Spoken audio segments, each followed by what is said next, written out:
The best way to fail in worship ministry is to neglect your most important resource, yourself.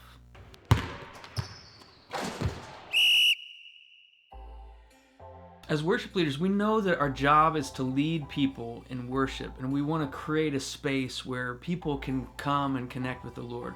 But one of the common threads that I am seeing in worship ministry is leaders who are working so hard to take care of others, but they're forgetting to take care of themselves. Hey, I'm Jeff. I'm a worship ministry coach who's helped hundreds of worship leaders just like you overcome their obstacles to fulfill the vision that God has given to them. If you've struggled with burnout or contemplated throwing in the towel, know that you're not alone.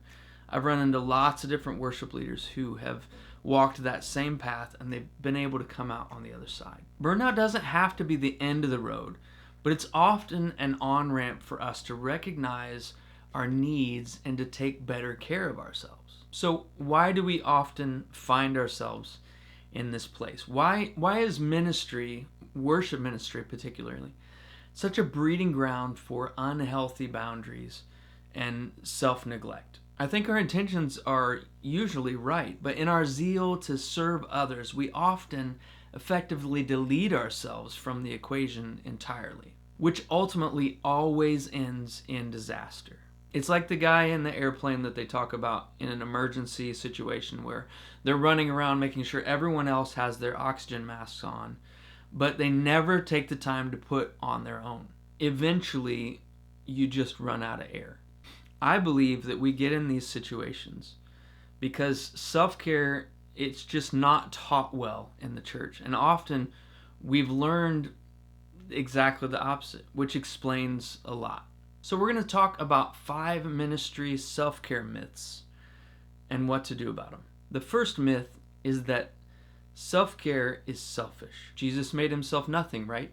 John the Baptist said, "More of him and less of me." Humility is the ultimate characteristic of Christ that I want to exhibit. However, I tend to take it to an extreme. We can become so adamant to think less about ourselves that we slide into thinking less of ourselves. And this becomes destructive and inhibits growth and health. Reality is self-care isn't selfish.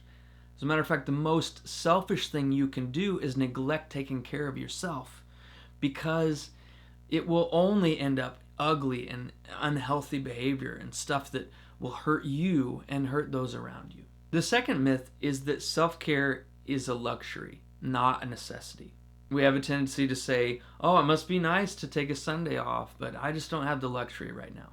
Reality is, if you aren't able to take a Sunday off every once in a while, then you are neglecting yourself. And you're also enabling your church to not spread the leadership base underneath you. Self-care is always a necessity. But if you treat it like a luxury, I promise that at some point it will go from being a necessity to an emergency. We all need to take care of ourselves. The third myth is that self-care is just pampering yourself.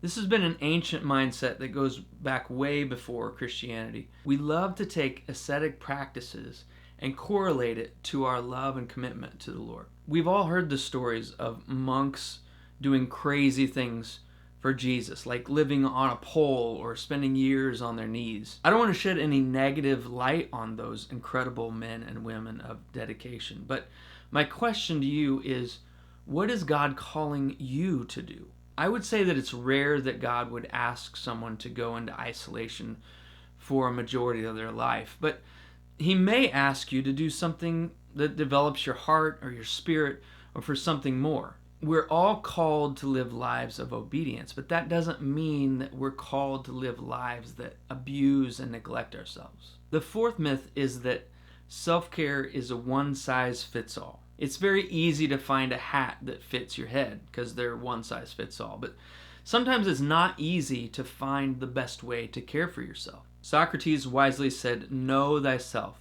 And that's exactly what I'm talking about here. Self-care is an exercise of learning and knowing yourself. Knowing what feeds you and knowing what depletes you. Knowing the things that fill up your tank and equally when it's empty. God made us all different. An introvert and an extrovert need drastically different things to care for themselves. And that's just one small aspect of a person's personality. Self-care is all about having the self-awareness to know yourself and to prioritize doing what yourself needs. And the final myth is that self-care doesn't apply in ministry. There's a ridiculous lie that says that if you're spiritual enough, then your physical, mental, and emotional needs no longer apply. Now, as enlightened as that sounds, it's just not true. God made our whole bodies, both spiritual and physical, and our physical bodies are intended to function as an indicator of our deeper needs. We've seen this firsthand throughout history, and even more recently as leaders all around us are dropping like flies due to moral failure. Outwardly, it seems like they're thriving and they're growing, but they have deep-seated things inside of them that are not being tended to. So don't buy into the lie that you can be spiritual enough that you can neglect your heart. So it's good to know and understand what the misconceptions about self-care are in ministry, but that's a whole other thing to know how to actually put it into practice in your own life. You can do a lot of great things in ministry, friends, but at my core, I firmly believe that your best investment in your ministry is a healthy you. So here are a few ideas of how you can take care of yourself so that you can have something to give. 1, make time for rest. When you're well rested, you're going to be better focused, make better decisions altogether. It's just better.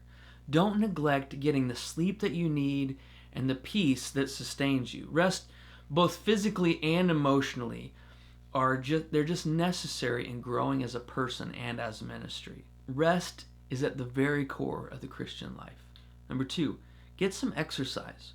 Physical activity directly correlates with how you feel. Just don't forget to keep yourself moving. Once again, God created both the physical and the spiritual. And it's scientifically proven that the better you take care of your physical body, the more it positively affects your health as a whole. 3, connect deeply. When stress increases, our natural tendency is to isolate. Take the time to invest in relationships and actively connect with other people. God created us to do life in community.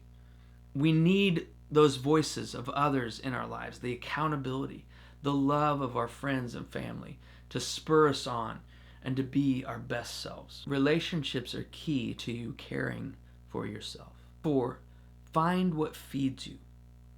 Everyone has something that just feeds their soul. Maybe it's nature, music, some sort of a hobby. Whatever it is, you can't afford to neglect doing what feeds you. We all need things outside of ministry that we simply just enjoy. When you're able to find these things and to prioritize them in your life, you will find life to be more full and your ministry also more effective. And 5, worship before work. In ministry, our tendency is to bow to the tyranny of the urgent. We have to prioritize personal needs before ministry needs.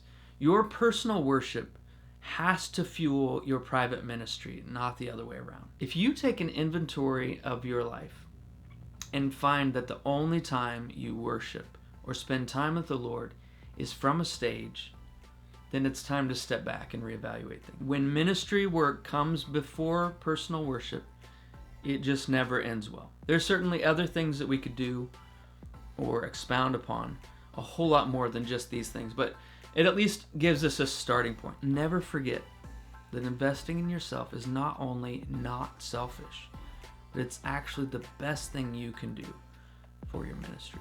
If you're watching on YouTube, please take the time to like and subscribe.